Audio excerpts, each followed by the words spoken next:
All right, so we continue on this series I've been doing on simplicity, spirituality, and service. And this is off of Bruce Epperly's book. So I got some quotes to throw at you today. And we're taking a look at a passage that comes out of the Gospel of Mark that literally millions of churches are looking at today. And Mark is peculiar. So remember, there are four Gospels that tell the story of Jesus in the Bible: Matthew, Mark, Luke, and John. The earliest was the Gospel of Mark. It's also the shortest. And Matthew and Luke borrowed from Mark and some of their own sources to come up with their versions. Gospel of John was written decades later and is kind of its own thing altogether. There's some overlap, but he had a whole different kind of agenda when he wrote that. So this is the earliest gospel that we have. It was written probably 30 plus years, put together 30 plus years after Jesus did his thing. So here we go. And there's some peculiarities I'm going to point out here along the way. So this is a very interesting story. About that time, Jesus came from Nazareth of Galilee, that's in northern Israel, and John baptized him in the Jordan River. Now, just to remind you, John the Baptist, as he's called, he was a distant cousin of Jesus, and he was doing a baptism. He was the first guy that was really promoting baptism at large, and it was meant to be sort of a way to prepare yourself for this coming thing. He was convinced that God was going to do something maybe to the scale of Moses, back in his day, because Israel was occupied by Rome, and nobody liked that. There was corruption in Judaism. The people in the north particularly didn't like that, and so everybody's waiting for change. And so there was, like, literally, if you read historians, there was an apocalyptic fever in the first century. People are just waiting for God to do something. And so John was one of these guys who walked around. He looked like the prophet Elijah. He wore a camel and ate locusts and honey and stuff. And he looked like a hippie, and people were listening to him. And he was having people come. And Jesus was one of these guys who heard his message. Jesus wanted something done and wanted to see something change. So even Jesus decided to go through with this baptism. So we continue. So while he was coming up out of the water, this is in Jesus' baptism, Jesus saw heaven splitting open, and the Spirit, like a dove, came down on him.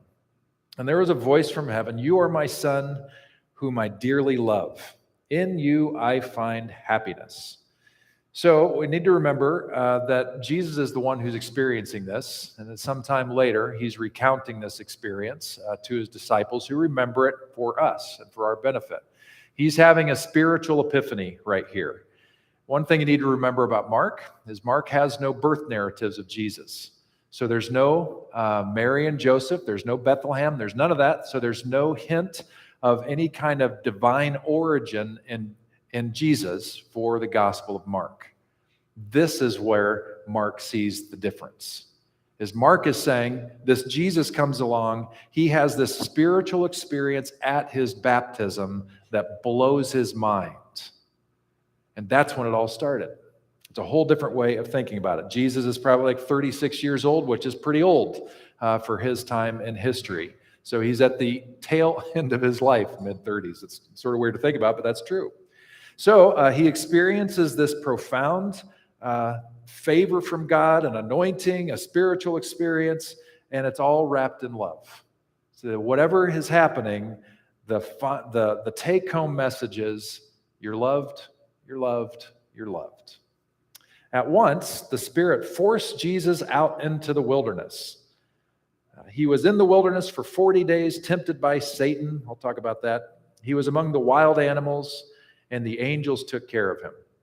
So remember, you're talking about a first century perspective here, a first century cosmology.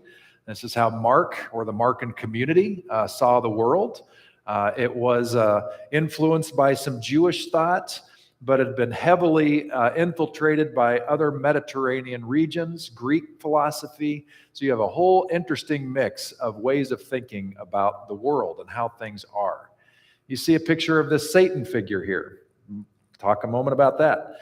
In the Bible, this character shows up, but he shows up in all kinds of different ways. There's not one way to say, okay, well, this is what this Satan figure is all about. Most of the time, this Satan figure is like a prosecuting attorney, and that's actually the role that this figure plays. In the Garden of Eden with Adam and Eve, the prosecuting attorney has Eve on the witness stand. So what they say about the fruit? What did God tell you about the fruit? You could have some of the fruit, right? It's okay to eat all the fruit, right? And she's being tested and tempted. What am I going to do with this? Rather than a story about sin entering the world, which is how a lot of us learned it, this story, according to the Jewish people who gave it to us, was really a coming of age story. This was them going to get kicked out of the nest. They're being grown-ups now. They're dealing with the biggest questions of life in the garden. And now they're going to go out into the world as their own freestanding adults. To get to that point, the figure here, that serpent figure, tested them. Who are you? What are you really about? And that's what you see here. So I'll give you permission, all right? I don't ascribe to this view, but if you want to hold on to a view of a devil with, horns and a pitchfork and all that, with an underworld below, how about it? Hey, if that's doing it for you, that's fine. You're welcome to have that cosmology. I don't think that makes a whole lot of sense. But what I do believe is that we all know what it's like to have our mettle tested, to have our character tested, to go through things in life that really force the question, who are you at your core? Who do you want to be? Because that's what's happening. This banner over here, that's a depiction of Jesus in the wilderness. And I love it because he's looking up at the cosmos, at the galaxy above. And he's just wondering, what the heck happened to me at that baptism? And what does it mean for me going forward? His life was shifted and in some way shattered. The story tells us 40 days. That's just a way of saying he was up there for a while, sorting things out. So I asked you the question. Have you ever anything happened to you that was kind of a life-altering thing where you had to ask the biggest questions of life? And sometimes those questions are not welcome. The latter part about this thing, he was among the wild animals. I just think that's cool, especially since we're talking about St. Francis, who loved wild animals and had conversations with coyotes and and birds and wolves and other things. And so I see that very much. He's at home with the rest of the created order. And what does it mean that angels took care of him? I don't know. It just means that he experienced the presence of God throughout, and he turned out okay. The other Gospels give us more flesh on this story. And end of the day, what is Jesus being tempted to? It all comes down to ego. All the things that are asked of him have to do with power, have to do with political prestige, have to do with wealth. And in every case, Jesus is saying no to those egocentric needs. It's all about something bigger. We catch up with one way of thinking about what happened from an author and a theologian named Ilia Delio. I had the privilege of hearing her last summer at a conference. She's a Franciscan herself from the Catholic tradition of St. Francis. She is crazy, crazy smart. She is she understands quantum physics well, so she has that kind of scientific background, and she's also a process theologian as well. She talks about this experience that Jesus went through as like a refining fire. This is what she says. Love is a fire of transformation that constantly needs wood to keep the fire alive. Real fire is destructive. Throw yourself into a fire and you will be destroyed. God's fire is destructive too, because it can swiftly eliminate all self-illusions, grandiose ideas, ego inflation, and self-centeredness. Throw yourself into the spiritual fire of divine love, and everything you grasp for yourself will be destroyed until there is nothing left but the pure truth of yourself. Heavy-duty stuff. And I think she's right.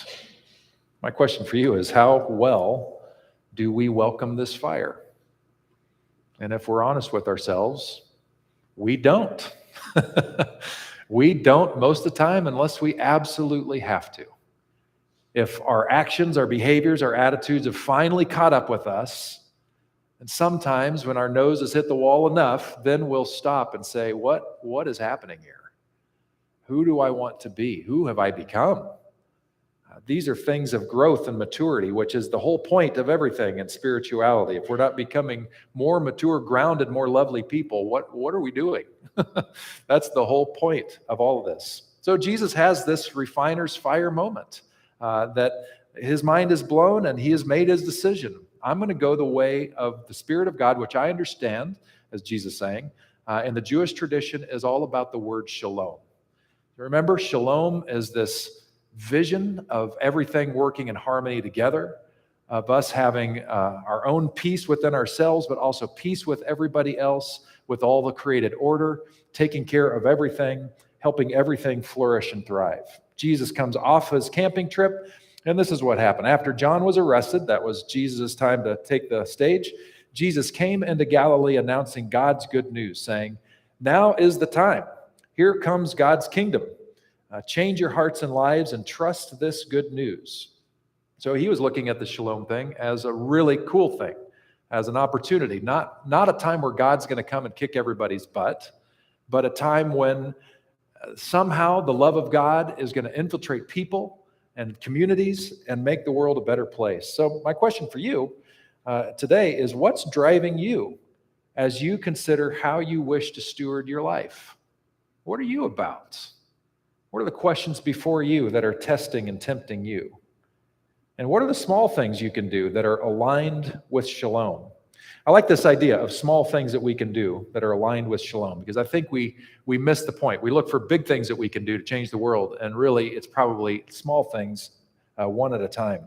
Epperly gives us this quote from his book. Jewish mystics note that if you save a soul, it is as if you have saved the world. If you destroy a soul, it is as if you have destroyed the world. Even the smallest of actions, hugging a person with leprosy, that was Francis's thing, welcoming an undocumented worker as kin, choosing to eat lower on the food chain can be a factor in transforming the world. The challenges we face today often seem beyond our capabilities, and we are tempted to give up hope until we realize that with Francis, that the world is saved one act at a time, and we can turn the tides of life individually and corporately from hate to love and death to life. When I interviewed Epperly a month or so ago, I really wanted to find out how this played out in his life.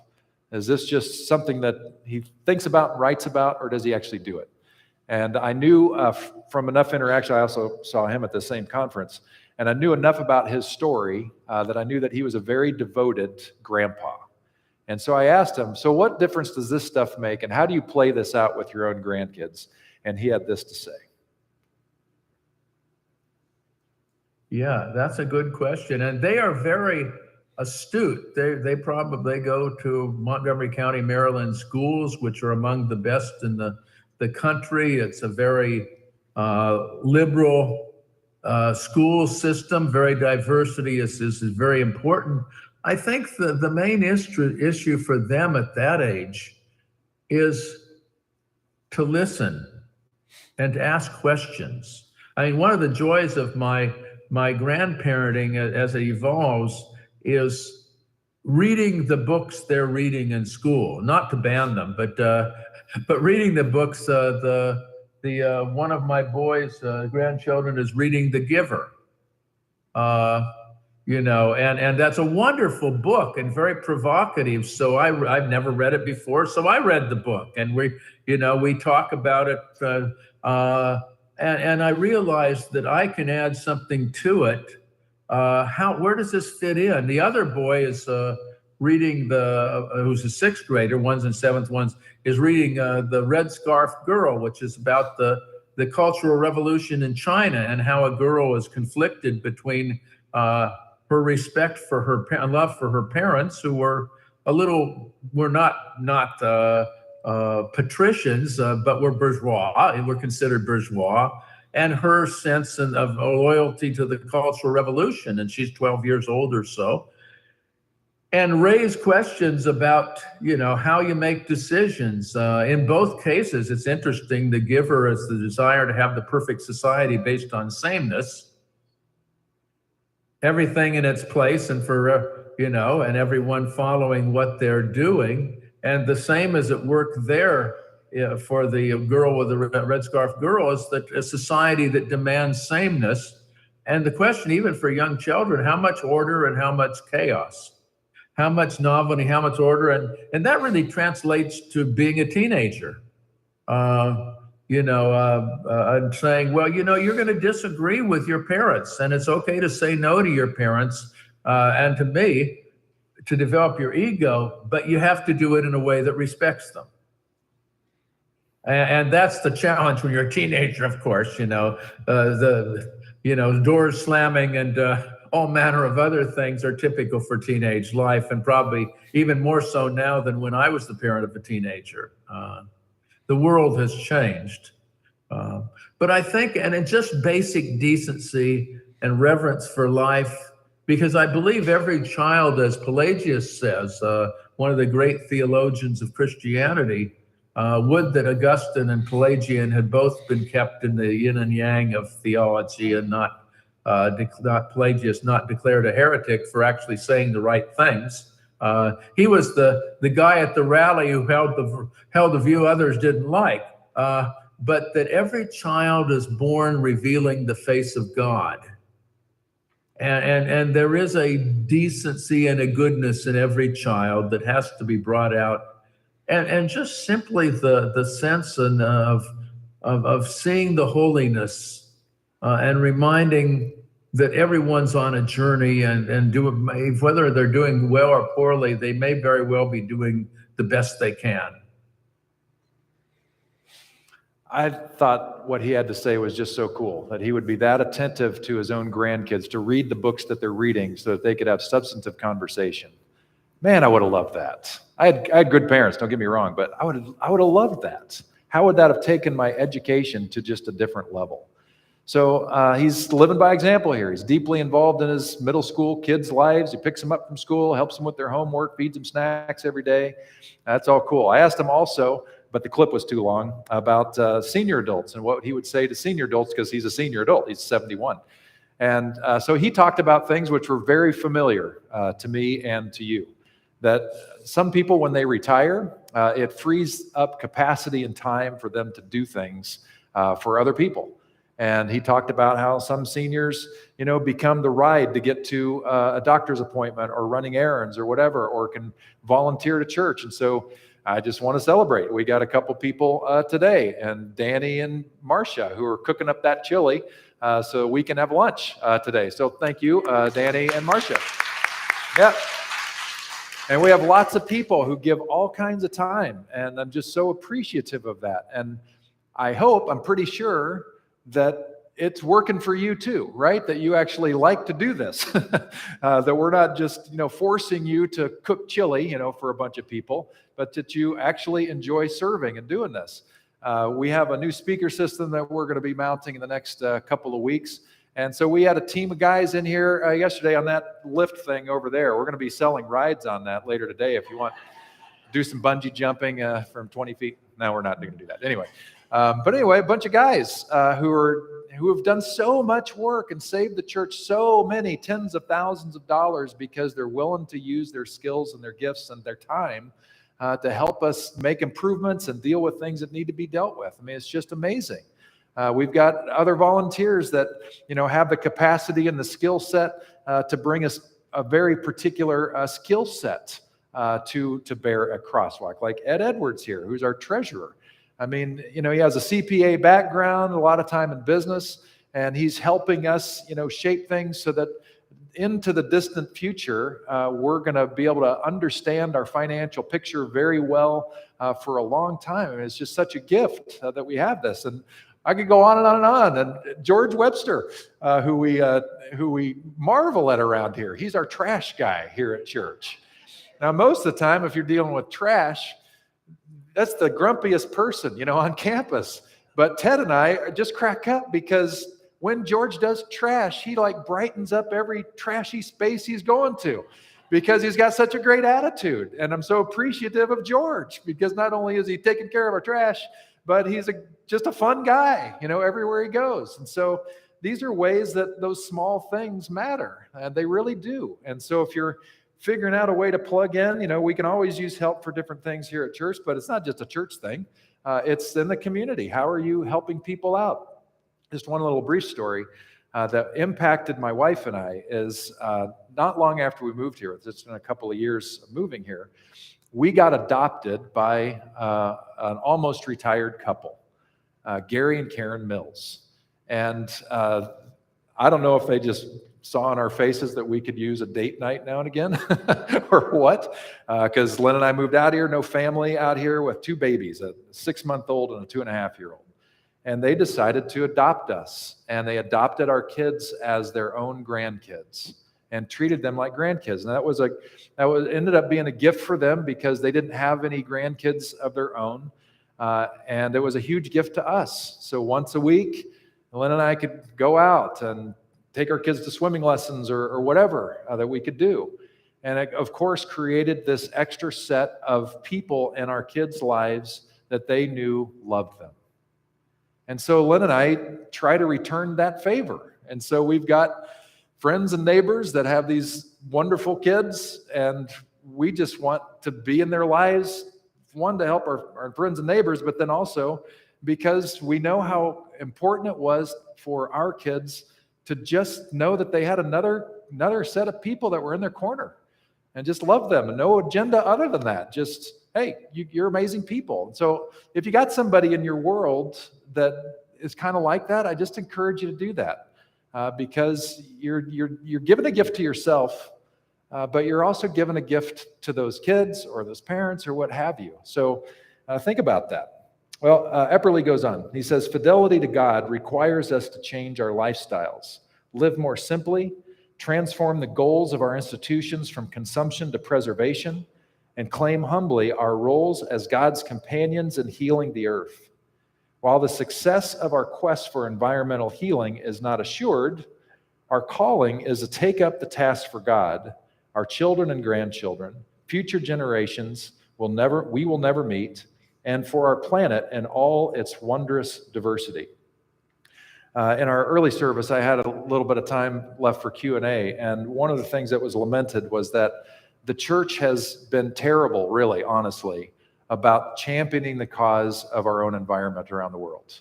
The evangelical branch has been basically silent, and they might have one trash pickup day around the church, and call it good, and that's to the chagrin of the church. And part of it is theology, because part of the theology is, within some parts of the church, is that, well, if the whole thing's going to be destroyed anyway someday, then why worry that much about it? Because that's part of that theology. But that's terrible theology, for one. I don't think that's how we're supposed to understand it. If God's about shalom, and we're supposed to take care of each other and everything, the church ought to be at the forefront. And sometimes it requires help from other places to get us thinking about things. And this person, probably more than anybody in recent years, is the champion of that cause. So I've been mispronouncing her name. I have pronounced it Greta Thunberg, and apparently that's not how you say it in Swedish. So Greta's right, but I think I got this right. It doesn't. I still have to not look at it to hear it, but I think it's like Thunberg or something like that. It's more like a soft J at the end that's more of an I. At 15 years old, she stopped going to high school in protest of her government leaders in Sweden not taking environmental health seriously. And she started to get a following. She got international attention, so much so that she had a global audience. Right now, she has 15 million followers on her Instagram account. Pretty strong. When she was a few years older, she sailed a boat from Plymouth, England to New York to address the United Nations on an environmental health summit. And when she stood before the UN, she scolded them. And she said to them, "How dare you? How dare you not take seriously my future and those who come after me in the world?" A teenager scolding all these adults. And she got their attention, and we're still talking about her today. Well, this is just because she had a fire in her belly, and she couldn't not talk about it. And so I'm wondering, what's the fire in your belly? Because my hunch is that when you dial into the fire in your belly, you're not going to be able to shut up about it either. Think of Jenny Olson. I'll pick on her for a moment, who got a fire in her belly years ago about doing something about teen suicide and gave up her business and graphic design to devote her skill set in helping that. And what a difference that's made in Napa, and the attention about their approach has even gotten national attention. That's a fire in your belly. I'm a pastor because of fire in my belly. I almost cashed the whole thing in. You know my story. But this whole shalom idea and what God's wanting to do, that's still the fire in my belly. About what does it mean for us to do that? What's the fire in your belly? Epperly goes on, last quote. Francis and Claire challenge us to seek God's pathway of healing and peace, which is found in self-transcendence and kinship with all creation. Peace and healing come when we sacrifice self-interest and the defensiveness that comes with it for world loyalty. What a great phrase. I'll come back to that. And the expansiveness that emerges when we love our neighbors as ourselves, not just spiritually, but in our daily economic choices and commitment to healing the planet and its creatures. There's a dangerous thing afoot in our country called Christian nationalism, and you need to be really aware of its danger. It's the kind of thing that led Hitler to begin World War II with Nazism. And it's here. There's a documentary coming out on it by Rob Reiner. Be looking for that to educate yourselves about this. Christian nationalism is neither Christian, nor is it helpful to thinking about our nation. And so I want to throw that at you, and instead have you think about that phrase that was born out of process theology, as far as I know, called world loyalty, which I think is really the true Christian way of thinking, and true of every enduring religion in the world, is how are we taking care of each other and the world? What are we doing about that? And that's a challenge for all of us. So with that, I don't have any fancy poem to finish out with today, but I would like to just take a second to wonder with you, what is sticking with you as we talk about this stuff, about what we can do to make a difference? Is anything poking you today? Any nudges happening in you today? I can wait till 12 o'clock for somebody to speak, so. Anything messing with you?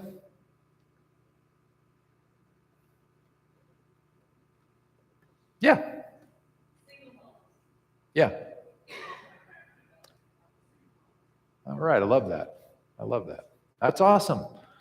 All right, we have a few single moms here. They're really happy to hear that. I can't wait to hear what you do with that. That's awesome. Yeah. Anybody else? Anything messing with you, nudging you? Yeah, Lisa.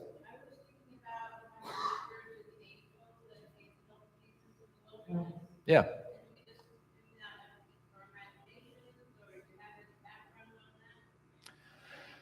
Difficult to say. Nobody had their phone to record what was happening at that time.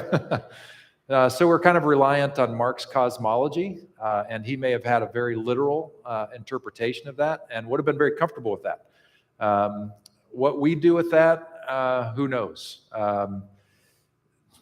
So I don't have a good clarification for you about what that could possibly mean, if that was like hearkening back to a Moses manna in the wilderness kind of a thing, or if it was just his generally sweeping way of saying that he survived because God was graceful and gracious with him, and he was fine. So, or was it that there were other people who acted as angels to him and shared their food? We don't know. So no clarification. I will tell you this though, to bring it home to relevance, is what do we do with it now? We can't know what it means that angels attended Jesus 2,000 years ago, but we can wonder, how can we attend to people today? We can wonder, how does God show up in our midst today, and experience that? So anyway, I just gave you more questions. Yeah. Anything else? Yeah, Carrie.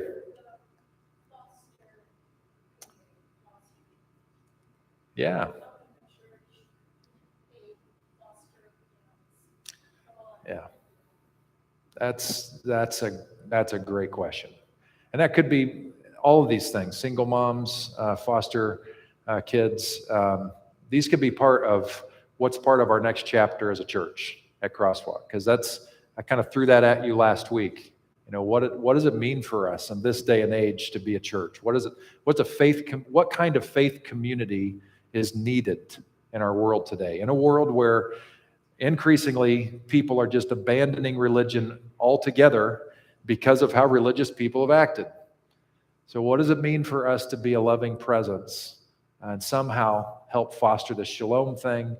And foster kids are significantly, statistically at risk. And what can we do to help with that? It's a great question. And some churches are really all about it, and they're doing great work. Yeah. All right. Thank you for playing along and your feedback. That's great. And just pray that the fire in your belly will continue. Let's end our time together by saying this, if you're comfortable, out loud. This is our prayer together to end our service. God of all creation, all creatures great and small, open my eyes to the wonders of your world and my life. Help me to pause and notice. Help me to be aware and amazed and share my joy with others. Help me to live more simply, to see my consumption in light of the well-being of others and the planet. Let me experience the freedom of spiritual and material simplicity, and let me share my wealth to support those in need and causes that promote justice and planetary healing. Amen. Thanks for coming. Hope you had a great experience today, and let's eat some chili. All right.